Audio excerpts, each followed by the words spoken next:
Bismillahirrahmanirrahim. Assalamualaikum warahmatullahi wabarakatuh.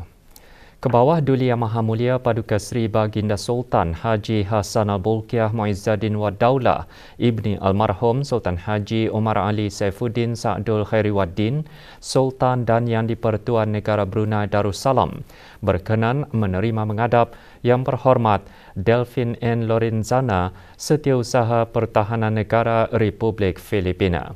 Turut hadir ialah Yang Berhormat Pihin Datu Laila Raja Major Jeneral Bersara, Datu Paduka Seri Haji Awang Halbi bin Haji Muhammad Yusof, Menteri Pertahanan Kedua. Major Jeneral Datu Seri Pahlawan Haji Muhammad Hazaimi bin Bol Hassan, Pemerintah Angkatan Bersenjata Diraja Brunei ABDB, dan Puan Yang Terutama Marian Jocelyn R. Tirol Ignacio, Bakal Duta Republik Filipina ke Negara Brunei Darussalam. Setiausaha Pertahanan Negara Republik Filipina berada di negara ini bagi lawatan rasmi selama 3 hari. Ia bertujuan untuk meneruskan usaha pengukuhan kerjasama pertahanan antara negara Brunei Darussalam dan Republik Filipina. Negara Brunei Darussalam dan Republik Filipina mempunyai hubungan kerjasama pertahanan yang sangat erat dan sudah lama terjalin dan diperkukuhkan lagi dengan penandatanganan Memorandum Persefahaman dalam kerjasama pertahanan pada 22 Ogos 2001 yang mengandungi perjanjian pertahanan pertukaran profesional di semua peringkat kepada latihan dan eksersis merentasi tentera darat, tentera laut dan tentera udara kedua belah pihak. Majlis menghadap berlangsung di Istana Nurul Iman. Ke bawah Duli Yang Maha Mulia berkenan menerima menghadap Setiausaha Pertahanan Negara Republik Filipina. Hubungan pertahanan antara negara Brunei Darussalam dan Republik Filipina juga merangkumi beberapa landasan pelbagai hala termasuk Mesyuarat Menteri-Menteri Pertahanan ASEAN ADMM dan ADMM Plus serta melalui operasi pengaman antarabangsa iaitu Pasukan Pemantau Antarabangsa IMT dan Independent Decommissioning Body Verification Monitoring and Assistance Team IDBV-MAT di Mindanao, Republik Filipina. Ke bawah Duli Yang Maha Mulia Paduka Seri Baginda Sultan Haji Hassan Al-Bolkiah Muizzaddin Wad Daulah Ibni Almarhum Sultan Haji Omar Ali Saifuddin Sa'dul Khairiwaddin, Sultan dan Yang di-Pertuan Negara Brunei Darussalam telah berkenan menghantar titah perutusan tahniah kepada Puan Yang Terutama Elizabeth Bon, Perdana Menteri Republik Perancis, berikutan dengan pelantikannya sebagai Perdana Menteri Republik Perancis yang baharu.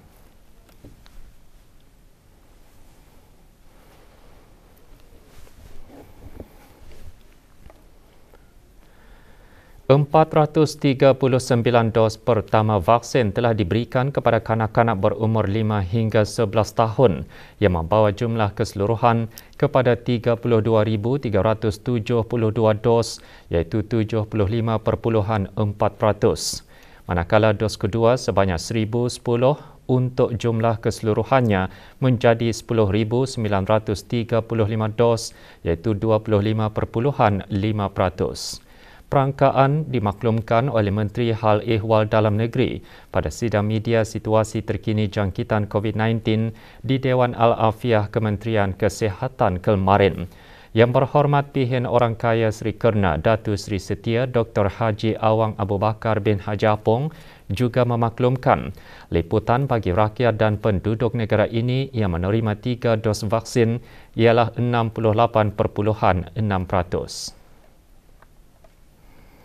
Sebanyak 265 kes baru telah dilaporkan, iaitu 291 kes hasil ujian ART dan 4 kes adalah hasil dari 370 ujian makmal RT-PCR yang telah dilakukan dalam masa 24 jam yang lalu. Oleh itu, jumlah keseluruhan kes yang dilaporkan di negara Brunei Darussalam setakat ini ialah 145,221 kes. Statistik harian COVID-19 yang lain adalah seperti berikut. Tidak ada kes yang dikategorikan dalam kategori 5, yakni mereka yang memerlukan rawatan di unit rawatan intensif ICU, dan tidak ada kes berada di kategori 4, yakni mereka yang memerlukan bantuan oksigen dan di bawah pemantauan rapi. Sebanyak 235 kes telah disahkan sembuh, yang membawa jumlah kes yang sembuh kepada 143,295 kes. Jumlah kes aktif pula ialah sebanyak 1,705 kes, iaitu 13 kes sedang dirawat di hospital, manakala 1,692 kes sedang menjalani pengasingan di rumah. Negara Brunei Darussalam dan Republik Filipina menekankan komitmen untuk memperkukuhkan hubungan dua hala pertahanan dan ketenteraan yang sedia ada dengan meningkatkan lagi kerjasama dalam pelbagai bidang pertahanan dan ketenteraan melalui platform dua hala dan pelbagai hala. Ini jelas dengan kunjungan muhibah yang berhormat Delfin Negrillo Lorenzana, Setiausaha Pertahanan Negara Republik Filipina, kepada yang berhormat Pihin Datu Laila Raja Major Jeneral Bersara Datu Paduka Seri Haji Awang Halbi bin Haji Muhammad Yusof, Menteri Pertahanan kedua. Sejurus tiba di Bolkiah Garrison, yang berhormat Delfin Negrillo Lorenzana memeriksa perbarisan kawalan kehormatan terdiri daripada anggota-anggota tentera darat di Raja Brunei. Lawatan rasmi ini adalah lawatan timbal balik berikutan lawatan rasmi Menteri Pertahanan kedua ke Republik Filipina pada bulan Ogos 2019. 26 buah syarikat tempatan diarah untuk membayar denda kerana gagal menghadapkan penyata-penyata cukai pendapatan bagi tahun-tahun kewangan antara bulan Mac dan April 2022. Bahagian hasil Kementerian Kewangan dan Ekonomi dalam siaran medianya menyatakan wakil syarikat-syarikat tersebut telah mengaku bersalah di Mahkamah Magistrat kerana gagal mematuhi Seksyen 52-1 Akta Cukai Pendapatan Penggal 35. Sebuah syarikat didenda RM6,000 setelah gagal menghadapkan penyata cukai pendapatan bagi tahun kewangan yang berakhir 31 Disember 2015, 2016, 2017, 2018, 2019 dan 2020.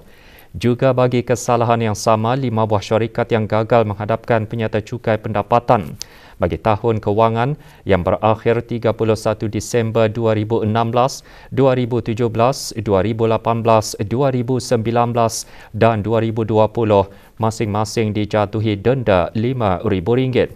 Sementara itu, 5 buah syarikat didenda RM4,000 kerana gagal menghadapkan penyata-penyata cukai pendapatan bagi tahun kewangan yang berakhir 31 Disember 2017, 2018, 2019 dan 2020. Gagal menghadapkan penyata cukai pendapatan bagi tahun kewangan yang berakhir 31 Disember 2018, 2019 dan 2020, 2 buah syarikat dijatuhi denda RM3,000 iaitu DBX Ship Management Sdn Berhad dan Fast Marine Biotechnology Sdn Berhad. 10 buah syarikat masing-masing dijatuhi denda RM2,000 atas kesalahan gagal menghadapkan penyata cukai pendapatan bagi tahun-tahun kewangan yang berakhir 31 Disember 2019 dan 2020. Dan 3 buah lagi syarikat didenda RM1,000 setelah gagal menghadapkan penyata cukai pendapatan bagi tahun-tahun kewangan yang berakhir 31 Disember 2020. Syarikat-syarikat yang berdaftar di bawah Akta Syarikat Penggal 39 diingatkan untuk menghadapkan penyata cukai pendapatan masing-masing selewat-lewatnya pada 30 Jun bagi tahun taksiran.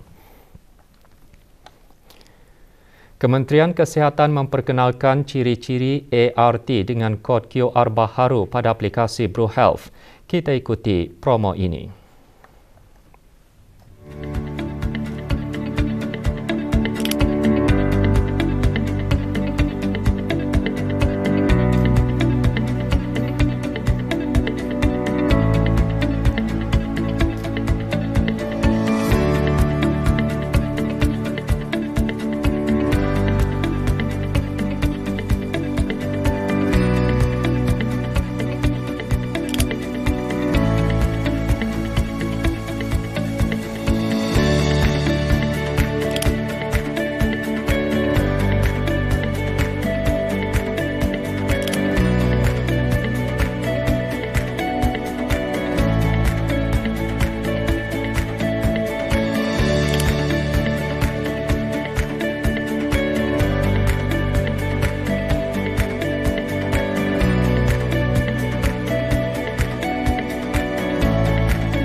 Dituduh memiliki barang tegahan rokok, seorang perempuan penduduk tetap negara Brunei Darussalam didakwa oleh Mahkamah Magistrate Bandar Seri Begawan. Suparti binti Sunarto berumur 52 tahun mengaku bersalah kerana memiliki 16 karton dan 83 paket rokok pelbagai jenama di sebuah gerai makanan di kawasan Kampung Selangan Temburong. Tertuduh dijatuhkan hukuman denda RM18,000 atau 13 bulan penjara jika gagal membayar denda. Mahkamah memberikan tempoh kepada tertuduh untuk menjelaskan denda sehingga 30 November 2022. Semua barang tegahan yang terlibat dirampas untuk dimusnahkan. 40 kilogram sayap ayam dan 60 kilogram daging tanpa permit import halal dirampas semasa operasi bersepadu yang dijalankan bersama Bahagian Kawalan Makanan Halal, Jabatan Hal Ehwal Syariah dan Jabatan Kastam dan Excise Itiraja JKED. Barangan tersebut dirampas dari sebuah kereta yang disyaki dan kes diserahkan kepada JKED untuk siasatan dan tindakan lanjut. Sebarang pelanggaran undang-undang melibatkan daging halal boleh menghubungi terus Jabatan Hal Ehwal Syariah melalui Bahagian Kawalan Makanan Halal melalui hotline 716-6222 atau Pejabat Bahagian Kawalan Makanan Halal di setiap daerah.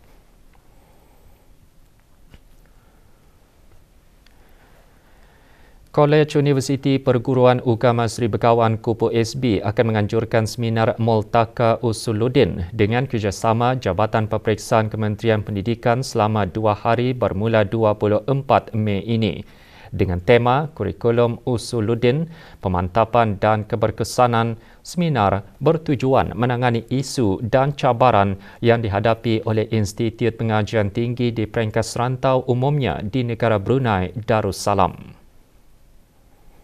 Majlis Seumpama ini sebenarnya merupakan salah satu program rancangan tahunan Fakulti Usuluddin yang mana antara tujuannya adalah untuk memantapkan dan mendalami ilmu pengetahuan dan pengajian Usuluddin dalam kalangan pensyarah dan pelajar. Di samping itu dapat menyelaras serta menambah baik kurikulum Usuluddin di peringkat pra-universiti di bawah Kementerian Halal Agama dan Kementerian Pendidikan.